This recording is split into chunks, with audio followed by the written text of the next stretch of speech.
एक वक्त का किस्सा है। एक गांव में बिट्टू नाम का लड़का अपनी बूढ़ी माँ और अपनी बीवी छम्मो के साथ रहता था। बिट्टू गांव में एक होटल पे मुलाजमत करता था, जबकि दूसरी तरफ उसी गांव में मीठे नाम का लड़का अपनी बीवी नसीबो कैंची और अपनी सास के साथ रहता था। मीठे को सोने के अलावा और कोई काम नहीं था। मीठे की सास ने एक बकरी पाली हुई थी, जिसका वो दूध बेचकर कुछ पैसे कमा लेती थी। नसीबो क्या तेरा शौहर हर वक्त सोता रहता है, उसे उठा और बोल बकरी के लिए बाजार से घास फूस लेकर आए। अच्छा मैं जी बेबी जाकर उठाती हूँ मीठे को।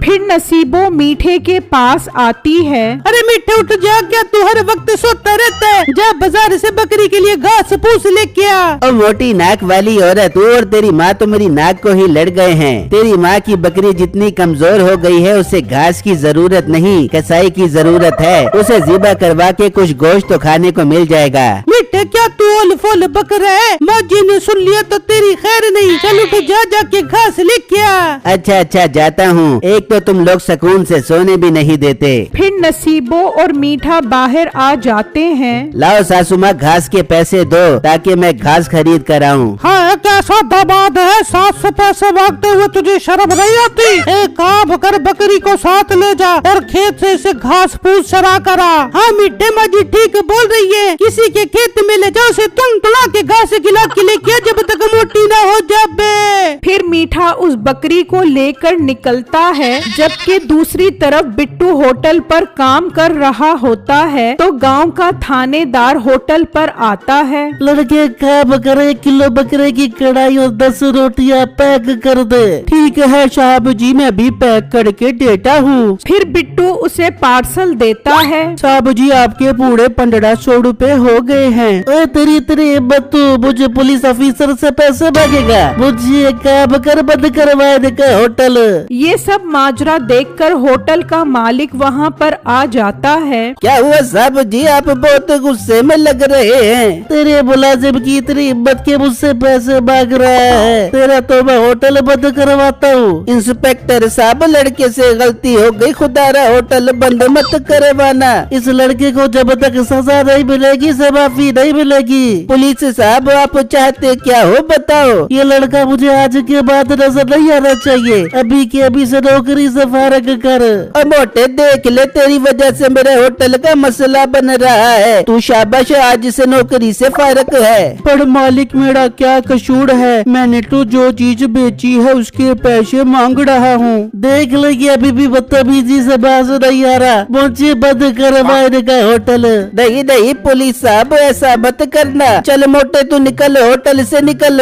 मालिक आप ठीक नहीं कर रहे। अच्छा मेरी महीने की तनख्वाह दे दो, मैं चला जाता हूँ। होटल का मालिक 10,000 तनख्वाह देता है और बिट्टू वो लेकर उदास होकर वहाँ से चला जाता है। जबकि दूसरी तरफ मीठा बकरी को लेकर एक जगह बैठा सोच रहा होता है। ये बकरी और मेरी सासू माँ तो मेरे लिए वबाले जान बन गए हैं। मुझसे इतनी मेहनत नहीं होती। तभी बिट्टू वहाँ से गुजर रहा होता है तो उसकी नजर मीठे पर पड़ती है। ये मीठा भाई बकरी के साथ बैठा क्या कर रहा है? मैं जाकर पूछता हूँ। बिट्टू मीठे के पास आ जाता है। मीठे भाई आप यहाँ खेड़ से बैठे हैं? बिट्टू, मैं ये बकरी बेचने यहाँ आया हूँ। मीठे भाई कितने की बेच रहे हैं आप ये बकरी? वैसे ये बकरी बहुत कमजोर है। बिट्टू, इसकी सेहत पर मत जाना। ये दूध बाल्टियाँ भर भर के देती है। हाँ बस थोड़ी कमजोर है, इसलिए 15,000 की बेच दूंगा। मीठे भाई मैं ये बकरी आपसे खरीद लूंगा, पर मेरे पास 10,000 रुपए हैं। इस बात पर मीठा सोचने लगता है। 10,000 इस बकरी के काफी अच्छे पैसे हैं। ये पैसे सासू माँ को दूंगा तो वो खुश हो जाएगी और मेरी इस बकरी से जान भी छूट जाएगी। क्या सोच रहे हो मीठे भाई? कुछ नहीं, मुझे 10,000 रुपए में सौदा मंजूर है। फिर बिट्टू 10,000 देकर वो बकरी वहाँ से ले जाता है और मीठा खुशी खुशी घर आ जाता है। मीठे ये क्या, तू अकेला क्यों आ गया और मेरी बकरी किधर है? मीठा खुशी में 10,000 दिखाता है। सासू माँ, तुम्हारी कमजोर बकरी मैंने पूरे 10,000 की बेच दी है, अब तो खुश हो।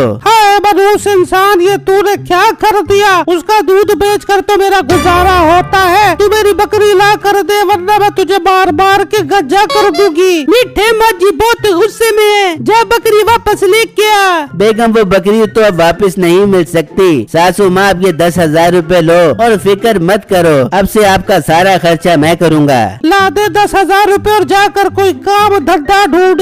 फिर मीठा 10,000 देकर वहाँ से चला जाता है और उस जगह पर आकर बैठ जाता है। ऐसा क्या काम करूँ जिसमें पैसे आ सके, नहीं तो सासू माँ मुझे मार मार के गंजा कर देगी। मीठा सोच में होता है तो उसे एक आइडिया आता है। क्यों ना मैं लोगों की शादियाँ करवाऊँ, इसके पैसे भी अच्छे मिल जाते हैं। हाँ, मैं यही काम शुरू करता हूँ। जबकि दूसरी तरफ बिट्टू वो बकरी लेकर घर आ जाता है और अपनी माँ और बीवी को सारी बातें बता देता है, जिसे सुनकर वो बहुत दुखी हो जाते हैं। बेटा अब हम गुजारा कैसे करेंगे? माँ जी, हम इस बकरी का दूध बेचकर गुजारा कर लेंगे। पर बिट्टू ये बकरी तो काफी कमजोर है, ये दूध नहीं दे पाएगी। बेगम मुझे पूरी उम्मीद है अगर हम इसकी अच्छे से देखभाल करें तो ये जल्दी सेहतमंद हो जाएगी और अच्छा दूध देने लग जाएगी। बिट्टू ठीक है, हम इसका अच्छे से ख्याल रखेंगे। फिर अगला दिन होता है और मीठा शादी दफ्तर खोल लेता है तो एक आदमी वहाँ पर आता है। इस दफ्तर पर तो मेरी आज ही नजर पड़ी है, लगता है आपने नया दफ्तर बनाया है। बस भाई साहब, लोगों की शादियां न होने की वजह से वो बूढ़े होते जा रहे हैं, तो मैंने सोचा ये काम करके सवाब ही कमा लिया जाए।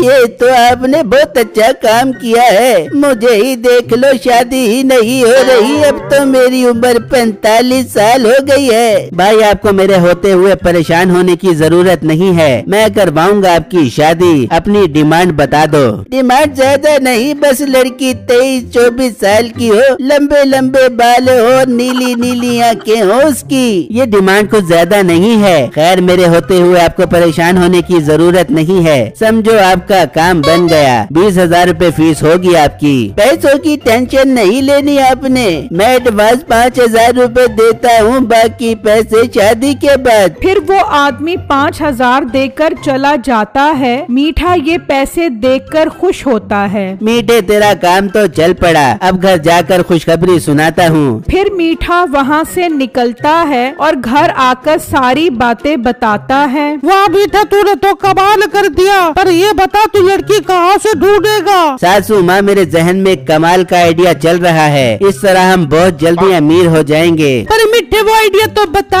हम शादी के नाम पर लोगों से एडवांस पैसे लिया करेंगे और सासू माँ आपको घूंघट पहनाकर बिठा दिया करेंगे। जब आप रुखसत होकर दूसरे घर जाओगी तो घूंघट उठाने से पहले मौका देखकर भाग आना। ये सिलसिला हम जारी और सारी रखेंगे, देखना पैसा ही पैसा होगा। मीठा, तेरा दिमाग खराब तो नहीं हो गया? मुझसे इस उम्र में क्या काम करवा रहा है? मौजी कुछ नहीं होता, आप मान जाओ, हम अमीरों कबीर हो जाएंगे। देख लो, तुम मरवा ना देना। दूसरी तरफ छम्मो ने बकरी का ख्याल रखा, जिसकी वजह से वो सेहतमंद हो गई और दूध भी ज्यादा देने लग गई। उन्होंने दूध बेचना शुरू कर दिया, जिससे उनके पास अच्छे पैसे आने लग गए। जबकि मीठा प्लानिंग के मुताबिक सास को घूंघट करवा कर बिठा देता है और वो आदमी बारात लेकर आ जाता है। मीठे साहब, लड़की का घूंघट तो उठाओ ताकि मैं इनकी खूबसूरती का दीदार तो कर सकूं। भाई, ये लड़की शरई पर्दा करती है, अब आप अपने घर जाकर ही घूंघट उठा सकोगे। वाह, शरई पर्दा, ये तो बहुत अच्छी बात है। चलो फिर जल्दी रुखसती करते हैं। ठीक है, मेरे बकाया 15,000 रूपए दे दो। वो आदमी 15,000 देता है और दुल्हन लेकर घर आ जाता है। आज से आप मेरी शरीके हयात हो, अब मुझसे क्या पर्दा। चलो अब अपना हुस्न दिखाओ। पहले आप मुंह धोकर फ्रेश हो जाए, फिर हुस्न भी देख लेना। अरे ये इसकी आवाज तो बड़ी अजीब है। हाँ, थकी होगी इसीलिए तो अजीब है। वो आदमी मुंह धोने जाता है तो मीठे की सास मौका देखकर वहाँ से भाग पड़ती है और वो आदमी आता है तो देखता है कि दुल्हन मौजूद नहीं होती। वो पीछे भागता है और भागते भागते उसे पकड़ने लगता है तो उसका घूंघट उस आदमी के हाथ में आ जाता है तो उस आदमी के होश उड़ जाते हैं। ये क्या मेरे साथ इतना बड़ा फ्रॉड हो गया, मैं नहीं छोड़ूंगा। मीठे की सास भागते भागते घर पहुंच जाती है। वाह सासू माँ, आपने तो कमाल ही कर दिया वापस आकर। ओ मनुष्य कमाल नहीं, उसने तो मेरी शक्ल देख ली है। इससे पहले कि वो यहाँ आए हमें भाग जाना चाहिए। वो सब वहाँ से सामान उठाकर जाने लगते हैं। तभी वो आदमी पुलिस लेकर वहाँ पहुँच जाता है। इंस्पेक्टर साहब देख लो, ये फराड करके यहाँ से भाग रहे थे, पकड़ लो इन्हें। वो फराडी वो लड़की से शादी का बोलकर बूढ़ी से शादी करवा के धोखा करते हो, तुम सब अब जेल में सड़ोगे। फिर पुलिस वाले उन्हें जेल में बंद कर देते हैं।